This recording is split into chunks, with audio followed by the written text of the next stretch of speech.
کسی نے سلطان محمود غزنوی سے یہ بات کہی، اللہ اکبر، کہ آپ کا نالائق بھتیجا میرے گھر میں گھس آتا ہے۔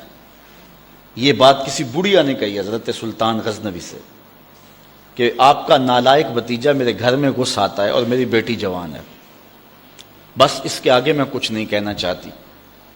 تو حضرت نے فرمایا کہ جب وہ بدبخت دوبارہ تمہارے گھر میں آئے تو مجھے فوری اطلاع کر دینا، اور اپنا خصوصی کوئی کوڈ ورڈ دیا کہ جب اس کے ساتھ تو آئے گی تجھے کوئی میرے تک پہنچنے میں رکاوٹ نہیں بنے گا، تو پھر میں انصاف کے تقاضے پورے کروں گا۔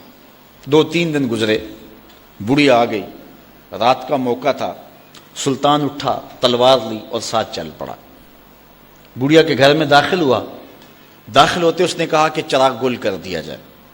چراغ گل کر دیا گیا تو اس نے جا کے اس نوجوان کی گردن کاٹ دی۔ پھر اس کے بعد اس نے کہا کہ مجھے پانی دیا جائے۔ اس نے پانی کا کٹورا دیا، اس نے پانی پیا، پھر کہا اب چراغ جلا دو۔ جب چراغ جلایا گیا تو اس نے لاش کو دیکھا اور کہا الحمدللہ۔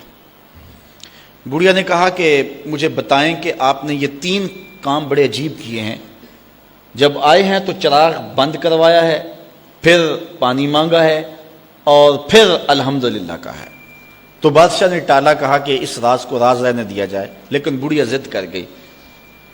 تو بادشاہ نے کہا سنو کہ تم نے کہا تھا کہ آپ کا بھتیجا ہمارے گھر میں گھس آتا ہے اور میری بیٹی جوان ہے، تو جب میں تمہارے گھر داخل ہوا تو میں نے چراغ اس لیے بجھوا دیا تھا کہ کہیں عدل کے تقاضے پورے کرنے میں رکاوٹ نہ بنے اور بھتیجے کا چہرہ مجھے انصاف کرنے سے روک نہ دے، تو میں نے اس لیے چراغ بجھوا دیا۔ کہا بات سمجھ آ گئی۔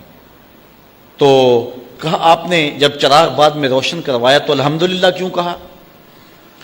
کہا کہ میں اس دن سے پریشان تھا کہ میرا خون اتنا گندا ہو گیا کہ بادشاہ کا بھتیجا ہو کے ایک بڑھیا کے گھر میں جا کے یوں زیادتی اور ظلم کرتا ہے، لیکن جب چراغ جلا روشن ہوا تو وہ میرا بھتیجا نہیں تھا، وہ کوئی اور تھا، صرف ہمارا نام استعمال کرتا ہے۔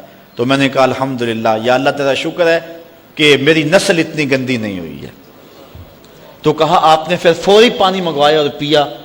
بادشاہ نے کہا بڑھیا یہ راز رہنے دو، یہ نہ پوچھو۔ بڑھیا ضد کر گئی کہ نہیں مجھے یہ بھی بتاؤ۔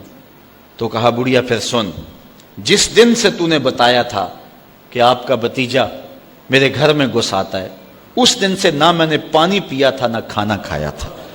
میں نے کہا تھا جب تک ظالم کو کیفر کردار تک نہیں پہنچا دیتا اتنی دیر تک نہ کھانا کھاؤں گا نہ پانی پیوں گا۔ اب ظلم کا انجام تو نے دیکھ لیا، اب میرا اتنا حق تو بنتا تھا کہ 2 گھونٹ پانی کے پی لو۔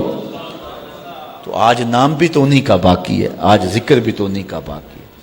جن لوگوں نے عدل و انصاف کے بخیے ادھیڑ کے رکھ دیے، پھر حرف غلط کی طرح مٹ جاتے ہیں، ان کی قبروں کے نشان بھی باقی نہیں رہتے۔ دنیا کے اوپر کتنے لوگ تھے، رضا شاہ پہلوی دیکھ لیں، ایران کا شہنشاہ ایران دیکھ لیں، کہ پھر بعد میں دیکھیے کہ ان کو قبر کے لیے جگہ نہیں مل رہی ہے۔ تو جنہوں نے عدل کیا، جنہوں نے انصاف کیا، تو زمانے کے اوپر نام انہی کا رہتا ہے، اور کسی ملک میں کسی جگہ پہ عدل و انصاف سے ہی ملک اور وطن قائم رہتے ہیں۔ الملک یدوم بالکفر ولا یدوم بالظلم، ملک کفر سے تو قائم رہ سکتے ہیں لیکن ظلم سے قائم نہیں رہتے۔